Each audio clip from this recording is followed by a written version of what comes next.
پتہ نہیں مجھے یہ بات کرنی چاہیے کہ نہیں، لیکن میں کر ہی دیتا ہوں. کچھ دوستوں کو نا چھوڑنا پڑا جو بڑے پرانے دوست تھے. تو اس دن کال آئی تو گلا تو کہ ملتا نہیں ہے. صحیح. تو میں نے کہا میں مل کے کیا کروں. وہی میں کب بچے بڑے ہونے کو آ گئے. صحیح. اور ہمیں کوئی نہیں پتا کہ کب بلاوا آ جائے. اللہ. اور تم لوگوں کی وہ غفلت ختم ہی نہیں ہوتی.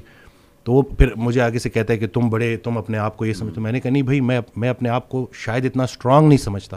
کیونکہ اگر آپ کسی پرفیوم کی دکان میں جاؤ گے، آپ پرفیوم نہ بھی خریدو تو آپ خوشبودار ہو کے نکلو گے. صحیح.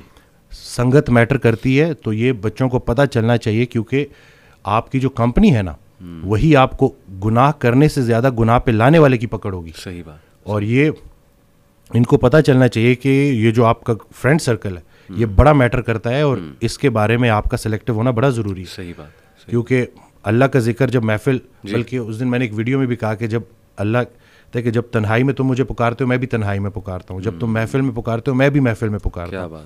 تو جب آپ محفل میں اللہ کو پکار رہے ہو تو اللہ بھی اپنی محفل میں آپ کو پکار رہے ہیں. اب اللہ کی ایک محفل ہے تو سوچیں کہ آپ کا ذکر کہاں. تو خیال ایک دے دیا نا. صحیح. اب اس میں بہت سے خیالات سے بچنے کا ایک ہی طریقہ ہے کہ انسان ایک خیال میں گم ہو جائے. صحیح بات. تو اگر وہ پازیٹیو خیال ہے اور وہ اللہ کا خیال ہے تو بس انشاءاللہ. اور میں سمجھتا ہوں کہ جب آپ اللہ سے رابطہ شروع کرتے ہیں نا تو اللہ تعالیٰ سگنلز بھیجتا ہے. آپ نے اپنی لائف میں بھی دیکھا ہوگا، اکثر انسان کو نا اللہ تعالیٰ ارد گرد سے دکھا رہا ہوتا ہے کہ دیکھ میں تجھے نکال رہا ہوں اس گند سے، اس ماحول سے، اور لوگ بھیج رہا ہوں تیری طرف جو کچھ ایسے جملے کہتے ہیں جو اللہ سے محبت پر مبنی جملے ہوتے ہیں. یہ اصل میں اللہ سبحانہ تعالیٰ is talking to you through those people. میرا یہ ایمان ہے. کوئی ویڈیو آپ کے سامنے آ جاتی ہے، کوئی لیکچر کھل جاتا ہے آپ کے سامنے، کوئی میسج آ جاتا ہے، ٹھیک ہے نا، آپ انسٹا دیکھ رہے ہوتے ہیں، اچانک ایک پوسٹ صبر پہ آ جاتی ہے، کچھ اور آ جاتا ہے. یہ اللہ کی طرف سے میسیجز ہوتے ہیں بندے کے لیے کہ تو میری نظروں میں ہے. اور بندوں کے ذریعے آتے ہیں. بندوں کے ذریعے. ایک شعر تھا کہ جب سے سنا ہے یار لباس بشر میں ہے، اب آدمی کچھ اور ہماری نظر میں ہے. قیامت والے دن وہ مفہوم ہے نا کہ جب اللہ تعالیٰ ہم سے پوچھے گا کہ میں بھوکا تھا اور آپ نے مجھے کھانا، تو ہم کہیں گے یا اللہ آپ کو کب بھوک لگی؟ کہتے نہیں وہ جو بندہ میرا تھا وہ میں ہی تو تھا. تو یہ بس ساری کی ساری بات اسی میں ہے کہ بس اگر اللہ کے قریب ہونا ہے تو لوگوں کے، اور پھر خود کو بھی بچانا ہے اور دوسروں کا بھی خیر. کہ پہلے خود سے شروع کرو. تم وہ باتیں کیوں کہتے ہو جو خود نہیں کرتے. صحیح بات. اور جب پراپر آپ اس کے اوپر آ جاؤ پھر اس کے بعد لوگوں تک کنوے کرو.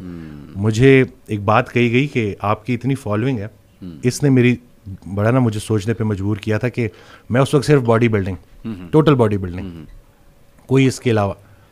تو کہتے ہیں آپ کی اتنی فین فالوئنگ ہے اور یہ تکے سے نہیں آئے آپ کے پاس. ابھی آپ کے اوپر ہے کہ آپ ان لوگوں کو کیا دکھاؤ گے. تو اب اس کے بعد پھر آہستہ آہستہ ہوتے ہوتے کیا بات. اور بلکہ نسبت کے اوپر میں بات کر لوں کہ میں رات کو اٹھا، یہ کچھ دن پہلے کی بات ہے، تو مجھے بہت بھوک لگی. اب میں نے انٹینشنلی نہیں، لیکن میں نے 3 کھجوریں کھا لی. صحیح. ٹھیک ہے. تو اب اگلے دن جب میں گیا تو پیشنٹ آیا. صحیح. تو پیشنٹ سے اسی طرح ڈائٹ کے اوپر بات ہو رہی، تو وہ بڑے تھے عمر میں، تو انہوں نے کہا کہ میں آپ کو ایک بڑی مزے کی بات بتاؤں کہ رسول اللہ صلی اللہ علیہ وسلم نے ارشاد فرمایا کہ 3 کھجوریں پوری خوراک ہے. تو میں نے ان کو کہا کہ میں نے کل رات آخری چیز جو کھائی ہے وہ 3 کھجوریں، لیکن میں نے نسبت سے نہیں کھائی تھی. سبحان اللہ. آپ نے آنے کے بعد نا، آپ نے جب یہ بول دیا نا تو مجھے آپ نے میری سوچ ہی بالکل ہے، کیونکہ آپ نے مجھے ہدایت کیا ہے، ہدایت یافتہ سے تعلق. صحیح.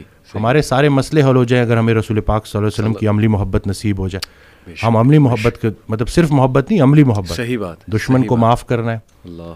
اسی طرح سے ہر پریشانی اس پہ صبر کرنا ہے، اور صبر کو شکر میں کنورٹ کرنا ہے انشاءاللہ. وہ شیخ سعدی رحمۃ اللہ تعالی کا واقعہ ہے نا کہ وہ گلا کرے کہ میرے جوتے نہیں ہیں، تو آگے دیکھا تو ایک انسان ہے جس کے پیر ہی نہیں تھے. اب بغیر نعمت ملے شکر الحمدللہ کہہ دی.